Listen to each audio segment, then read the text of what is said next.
Avez-vous déjà regardé les photos de famille des années 70? Avez-vous remarqué comme tout le monde semblait mince, sans régime, sans salle de sport, sans compter les calories, ces silhouettes sveltes qui peuplaient les rues de France, ces corps minces qui dansaient dans les bals populaires, ces familles entières photographiées devant la deux chevaux sans un seul embonpoint visible. Personne ne parlait de diététique, personne ne connaissait le mot jogging.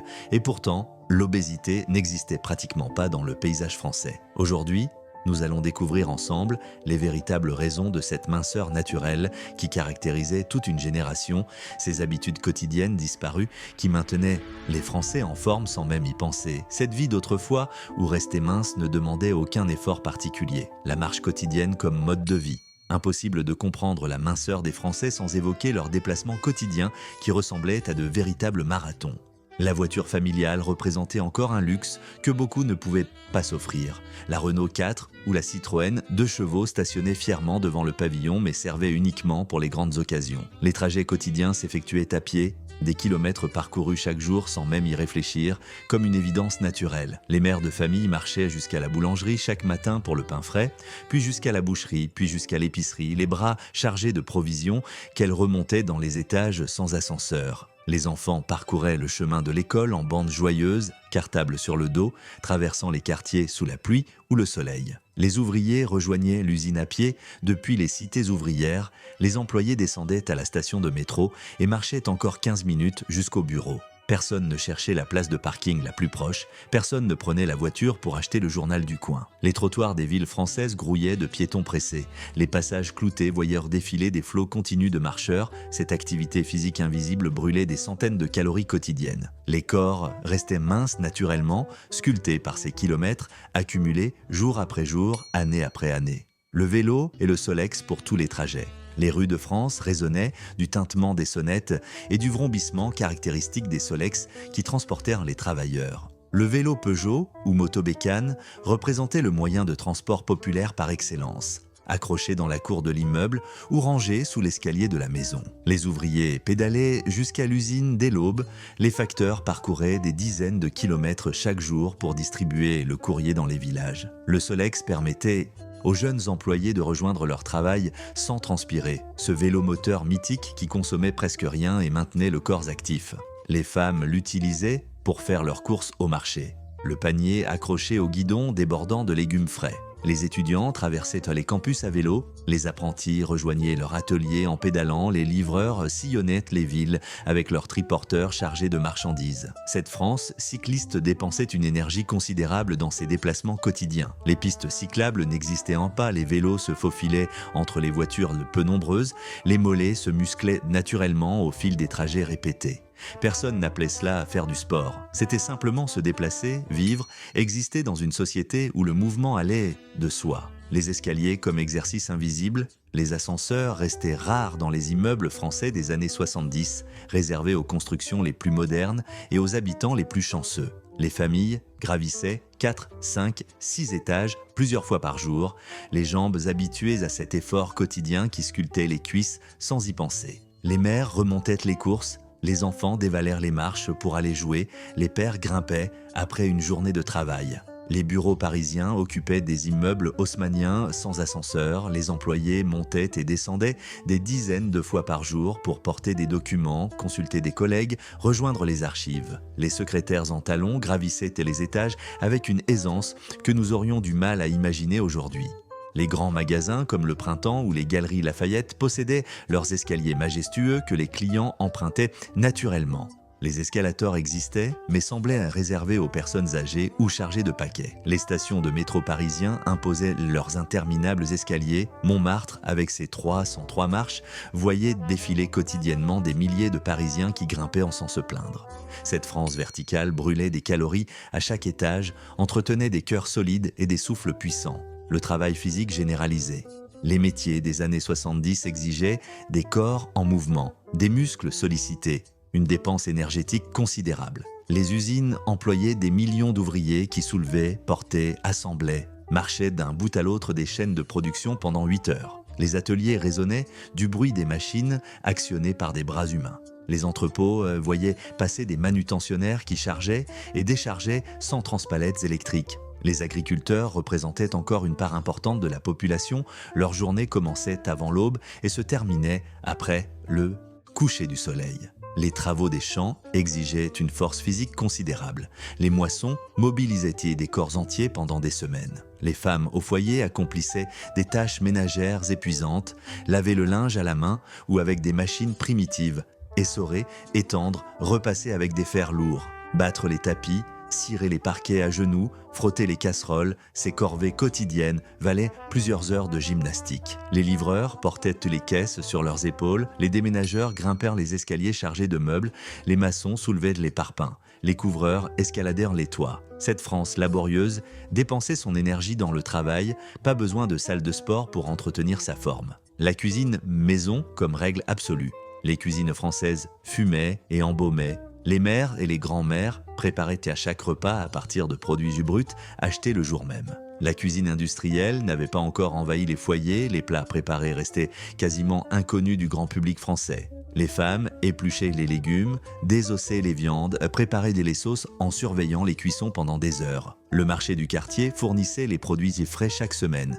Les étals débordaient de légumes de saison cultivés dans les maraîchages environnants. Les tomates n'arrivaient qu'en été, les choux dominèrent l'hiver, cette saisonnalité imposait une variété naturelle et des produits gorgés de nutriments. Les conserves maison garnissaient les placards, les confitures préparées en été, les haricots verts stérilisés dans les bocaux le parfait, les terrines confectionnées pour les fêtes. Rien ne venait d'usines lointaines, tout sortait des mains expertes qui connaissaient chaque ingrédient. Les bouillons mijotaient pendant des heures, les pot-au-feu cuisaient doucement sur la gazinière, les gratins doraient dans le four. Cette cuisine demandait du temps, de l'attention, de l'amour. Elle produisait des repas nourrissants mais équilibrés, sans additifs cachés ni sucre dissimulé. Les portions raisonnables et le respect du repas. Les assiettes dans des années 70 semblaient être minuscules comparées aux portions actuelles. La nourriture se respectait trop pour être gaspillée. Les mères servaient une quantité précise, calculée pour rassasier sans excès. Les enfants finissaient leur assiette sous peine d'entendre la fameuse phrase qui résonne encore dans nos mémoires. Le gaspillage représentait presque un péché. Les restes se transformaient en hachis le lendemain. Le pain accompagnait chaque repas mais personne n'en abusait. Les tranches se coupaient fines et se savouraient lentement. Le fromage arrivait en fin de repas, un petit morceau dégusté avec attention, pas une montagne engloutie devant la télévision. Les repas se prenaient à table, en famille, à heure fixe, qui rythmait la journée avec précision. Le petit déjeuner à 7 heures, le déjeuner à midi tapant, le dîner à 19h30, cette régularité permettait au corps de digérer correctement entre chaque prise alimentaire. Le grignotage entre les repas restait strictement interdit. Les enfants qui réclamaient une tartine s'entendaient de répondre qu'ils gâcheraient tout leur appétit. Cette discipline alimentaire semblait naturelle, transmise de génération en génération. Personne ne la remettait en question. Le sucre comme denrée précieuse. Le sucre coûtait cher et s'utilisait avec parcimonie. Les ménagères comptaient les morceaux dans le sucrier comme on compte des pièces d'or. Les desserts restèrent réservés aux dimanches et aux fêtes. Un gâteau fait maison pour les anniversaires, une tarte aux fruits pour le repas dominical. Les enfants ne réclamaient pas de sucreries quotidiennes. Ils savaient que le bonbon représentait une récompense exceptionnelle. Les sodas apparaissaient uniquement lors des occasions spéciales.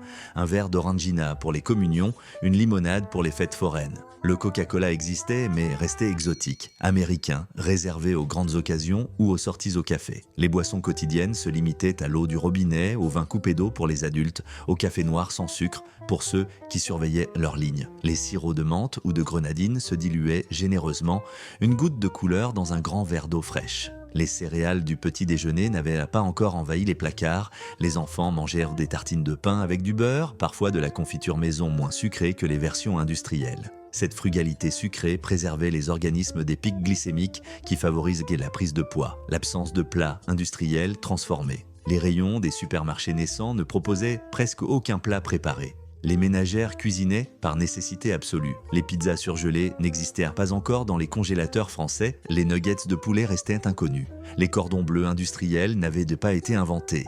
Les familles qui voulaient de manger devaient cuisiner. Aucune alternative ne s'offrait aux personnes pressées. Les sauces en bocaux commençaient à peine à apparaître. La mayonnaise Benedicta représentait le summum de la modernité culinaire. Les vinaigrettes se préparaient à la main, huile, vinaigre, moutarde, une émulsion simple que chaque Française maîtrisait parfaitement.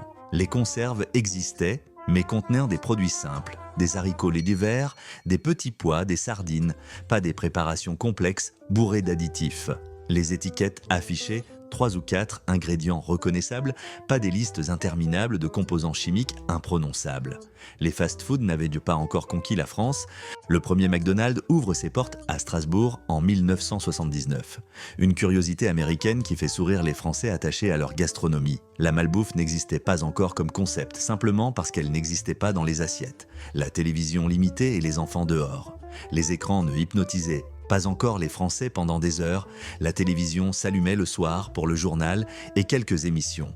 Les chaînes se comptaient sur les doigts d'une main. L'ORTF, puis TF1, Antenne 2, FR3, les programmes commençaient en fin d'après-midi et s'arrêtaient vers 23h. Les enfants ne pouvaient pas passer leur journée devant un écran, simplement parce qu'il n'y avait rien à regarder. Les après-midi se passèrent dehors, dans les rues, les cours d'immeubles, les terrains vagues, les jardins publics. Les enfants jouaient au football, à la marelle, à cache-cache. Ils couraient, grimpaient aux arbres, rentraient épuisés le soir. Les vélos servaient à explorer le quartier, à faire la course avec les copains, à partir en expédition jusqu'aux limites du territoire autorisé par les parents. Les genoux s'écorchaient, les mollets se musclaient, les poumons se développaient dans cet exercice permanent.